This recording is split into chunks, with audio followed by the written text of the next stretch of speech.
एक ऐसी दुनिया की कल्पना कीजिए जहां किसी की पहचान जन्म से नहीं बल्कि कर्म से तय होती है।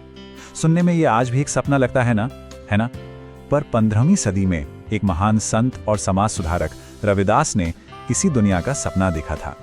तो चलिए उनके इन क्रांतिकारी विचारों को जरा और करीब से समझते हैं। उनकी ये बात तो शायद हम सबने सुनी होगी, मन चंगा तो कठौती में गंगा। पर यह सिर्फ एक कहावत नहीं थी, ये उस समय की सामाजिक व्यवस्था को एक सीधी चुनौती थी। कैसे? चलिए पता करते हैं। संत रविदास की पूरी जिंदगी और उनकी सारी शिक्षाएं बस इसी एक सवाल के इर्द गिर्द घूमती हैं। क्या होता अगर किसी की सामाजिक हैसियत से ज्यादा उसके अंदर की अच्छाई मायने रखती?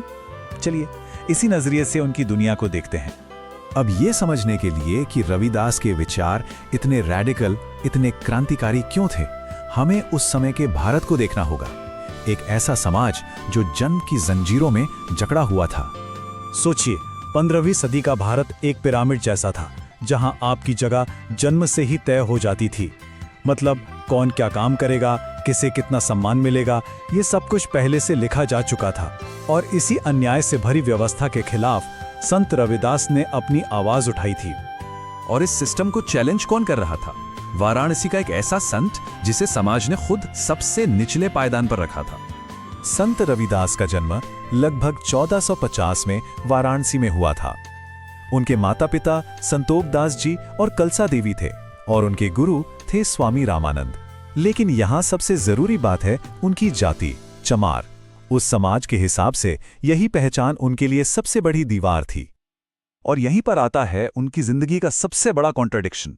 एक तरफ समाज की दी हुई जंजीरें और दूसरी तरफ उनकी अपनी आध्यात्मिक ताकत, जिससे उन्होंने उन जंजीरों को तोड़ दिया।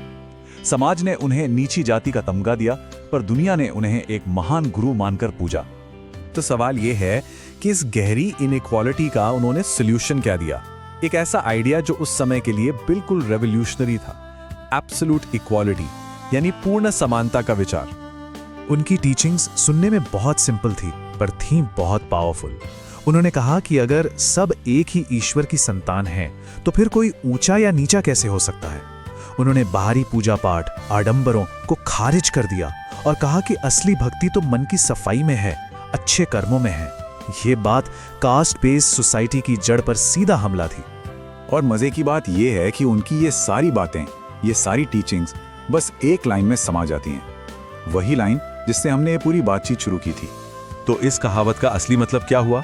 सीधा सा मतलब है, अगर आपका मन साफ है तो हर जगह तीर्थ है। पवित्रता आपके अंदर है। आपकी सामाजिक पहचान या आप कौन से रीति रिवाज मानते हैं, इससे कोई फर्क नहीं पड़ता। और ये एक विचार ही उनकी पूरी क्रांति का सार है। रविदास सिर्फ प्रॉब्लम्स गिना नहीं रहे थे, वो एक सोल्यूशन भी दे रहे थे। उन्होंने एक आदर्श दुनिया की कल्पना की, एक ऐसे शहर की जिसे उन्होंने नाम दिया बेगमपुरा। उनकी एक बहुत मशहूर कविता इसी लाइन से शुरू होती है। और ये सिर्फ एक शहर का नाम नहीं था, ये तो एक पूरी नई दुनिया का घोषणा पत्र था। बेगमपुरा यानी बिना गम का शहर। ये सिर्फ एक सपना नहीं था, ये एक परफेक्ट सोसाइटी का पूरा ब्लूप्रिंट था। एक ऐसा विचार जो सिर्फ आध्यात्मिक नहीं बल्कि सामाजिक और राजनीतिक भी था।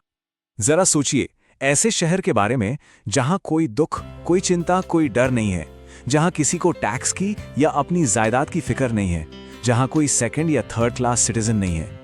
एक ऐसी जगह जहां हर कोई बिना किसी भेदभाव के हमेशा के लिए बराबर है। तो क्या यह खूबसूरत विजन बस एक विजन ही बनकर रह गया? बिल्कुल नहीं। रविदास की विरासत आज भी उतनी ही जिंदा है जितनी सदियों पहले थी। देखिए उनका असर वक्त के साथ कैसे फैलता गया। 16वीं सदी में महान कवयित्री मीराबाई ने उन्हें अपना गुरु माना।